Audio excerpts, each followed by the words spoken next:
Part 23 में हम देख चुके हैं, मिस्टर लो की एंट्री हो जाती है। आगे हम देखेंगे। आई सजेस्ट आप लास्ट पार्ट से पहले पार्ट 23 भी देख लीजिए, जिसका लिंक आपको ऊपर आई बटन पर मिल जाएगा। अगर आपको मेरी वीडियोस अच्छी लगती है तो लाइक और शेयर करना, और हाँ, कमेंट कर जरूर बताना।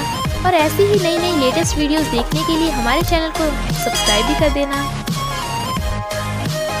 लास्ट पार्ट में हम देखते हैं, अंकल गुओ को तो अभी यकीन नहीं आ रहा था कि मिस्टर लू सही सलामत है।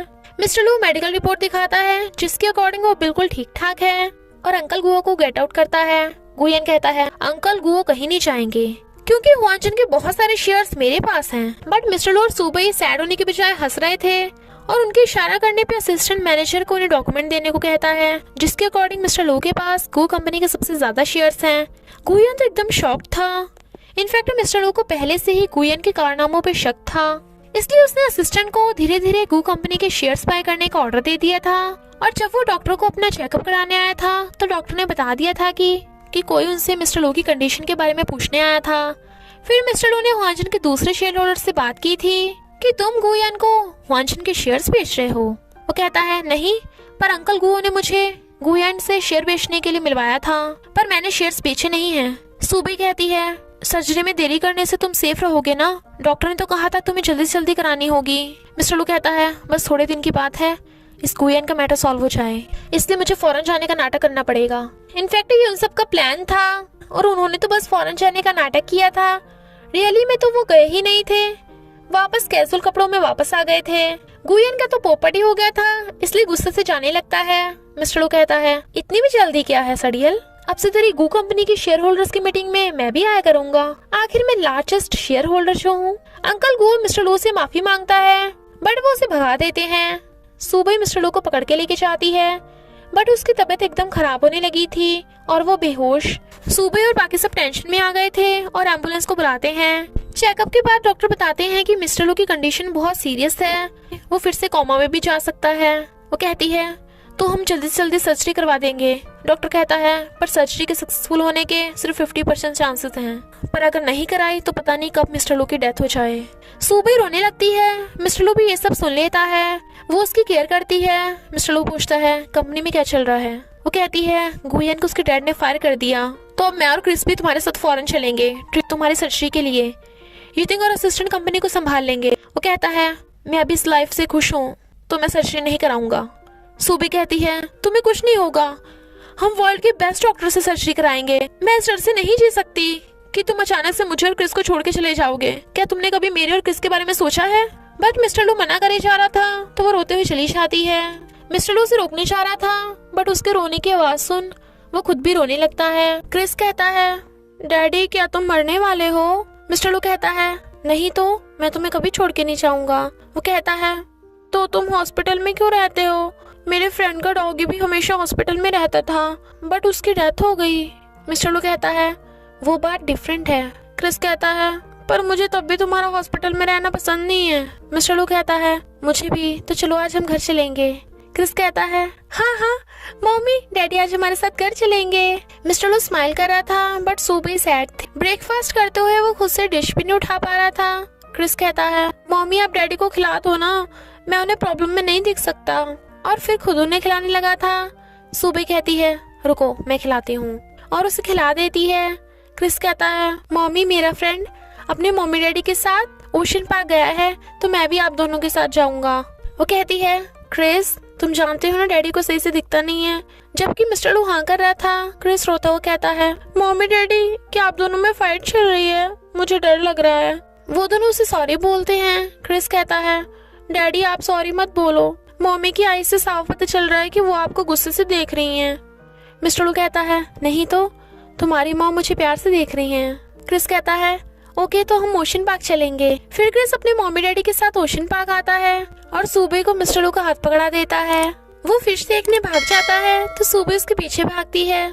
मिस्टर लू को कुछ भी दिखाई नहीं दे रहा था, और वो सुबह क्रिस चिल्लाता हुआ रास्ता भटक जाता है, जिससे उसके सिर में चोट भी लग गई थी। उसे पागलों की तरह रोता देख क्रिस जाके उसे हक्कर रोने लगता है।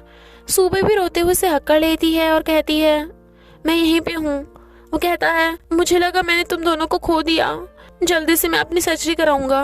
वो कहती है, हाँ तुम ठीक हो जाओगे, नेक्स्ट डे सुबह मिस्टर लू को स्मार्ट वॉच पहनाती है, जिससे अगर कभी मिस्टर लू खो भी गया तो वो उसकी लोकेशन ट्रैक करके उसे ढूंढ लेगी। और फिर उसके शोल्डर पे सिर रख रोने लगती है।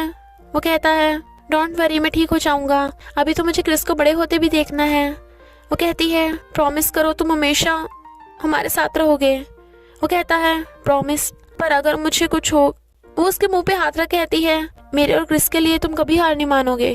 वो उसके हाथ पे किस कर कहता है हाँ मैं कभी हार नहीं मानूंगा और एक अच्छा हस्बैंड और एक अच्छा डैडी बनूंगा।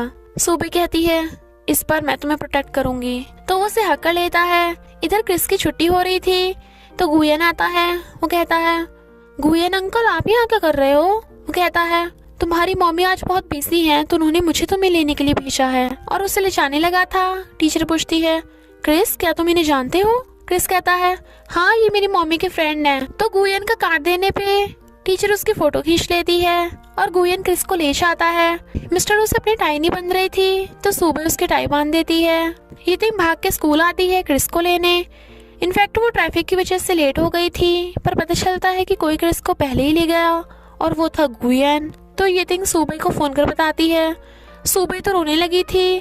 तभी मिस्टर लू को गुयन का फोन आता है। वो पूछती है मेरा क्रिस कहाँ पे है। गुयन कहता है मुझे तुमसे नहीं मिस्टर लू से बात करनी है।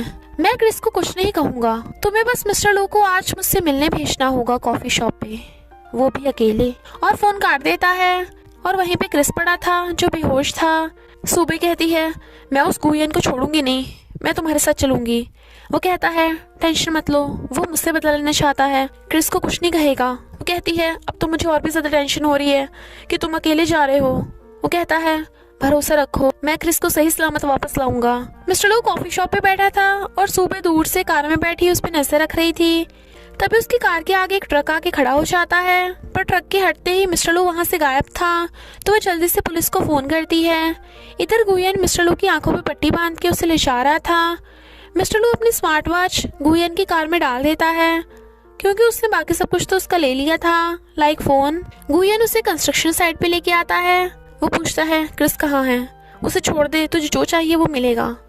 गुयन कहता है तुझे याद है ये जगह कौन सी है, लगता है तू मुझे भूल चुका है।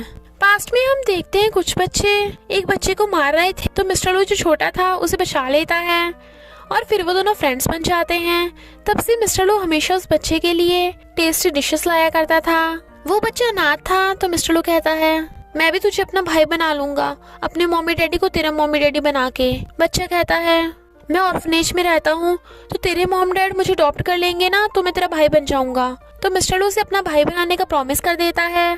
पर जब वो ऑर्फनेज में अपनी मम्मी डैडी के साथ आया तो वहाँ पे वार्ड बताती है कि सब बच्चे अभी बीमार हैं तो अडॉप्शन के लिए क्वालिफाई नहीं है। वहाँ पे एक लड़की को देख उसके मॉम डैड उसे अडॉप्ट करने लगे थे, जबकि मिस्टर लू उस बच्चे के लिए जिद करे जा रहा था। बट वो उस छोटी लड़की को अडॉप्ट करके ले जाते हैं। वो बच्चा रोता हुआ उनके पीछे भागता है पर वो तो चले गए थे।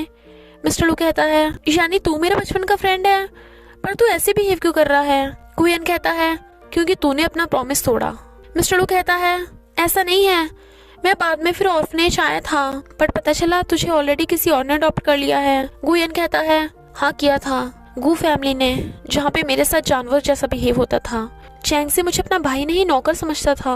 आज हम वही खड़े हैं जहाँ हम बचपन में खेलते थे। अगर तू उस लूफियर के बजाय मुझे अडॉप्ट करता तो मुझे वो सब न सहना पड़ता।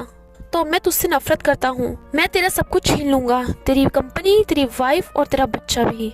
मिस्टर लू से समझाता है तो गुयन को भी एहसास हो जाता है कि उनके बीच बस एक मिसअंडरस्टैंडिंग थी। क्रिस रेडी करता हुआ भाग के आ रहा था पर वहीं पे गड्ढा था। गुयन और मिस्टर लू भागते हैं उसे बचाने की कहीं वो गड्ढे में न गिर जाए। गुयन क्रिस को जाके बचा लेता है बट मिस्टर लू को तो कुछ दिखाई नहीं दे रहा था और वो उस गड्ढे में गिर जाता है। क्रिस रोने लगता है क्योंकि उसके डैडी बेहोश हो गए थे। गुयन को भी अपनी गलती का पछतावा हो रहा था।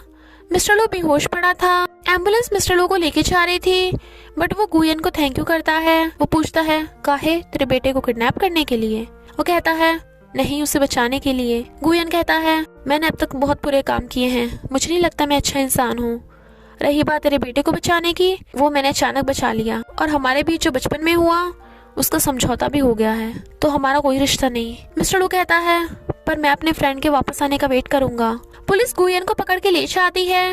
वो मिस्टर लू को लेके हॉस्पिटल भागते हैं। 6 महीने बाद हम देखते हैं सोती सूबे को मिस्टर लू सहलाने लगा था।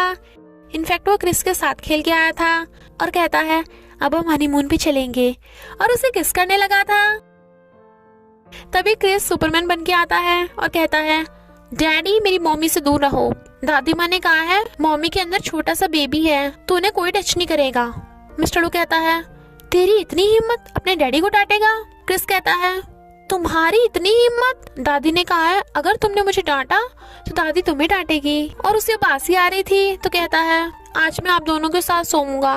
तो वो दोनों उसके सिर पे हाथ फेर के एक दूसरे को हक कर लेते हैं। ये थिंग गुस्सा थी तो असिस्टेंट कहता है भले तुम बाकी गर्ल्स की तरह जेंटल नहीं हो पर मैं दूसरी गर्ल्स को भाव भी नहीं देता। पर क्या तुम जेलस हो? वो गुस्से से उसे मारने वाली थी तो कहता है सॉरी बॉस। ये थिंग उसे दीवार पे पुश करती है तो कहता है घर जाने तक का वेट तो कर लो।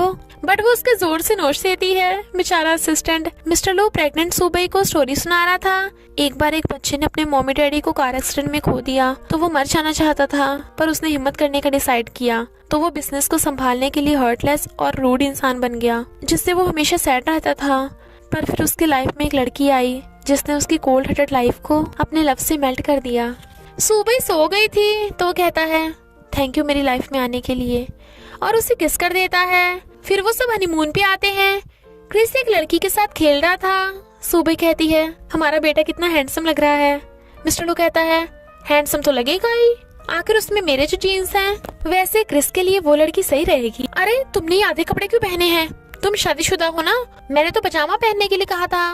वो कहती है कितनी गर्मी है यहाँ और वैसे भी my body my rules. Mister लू उसे टॉवल से ढकने लगा था और वो दूर हटा रही थी। फिर वो दोनों किस करते हैं।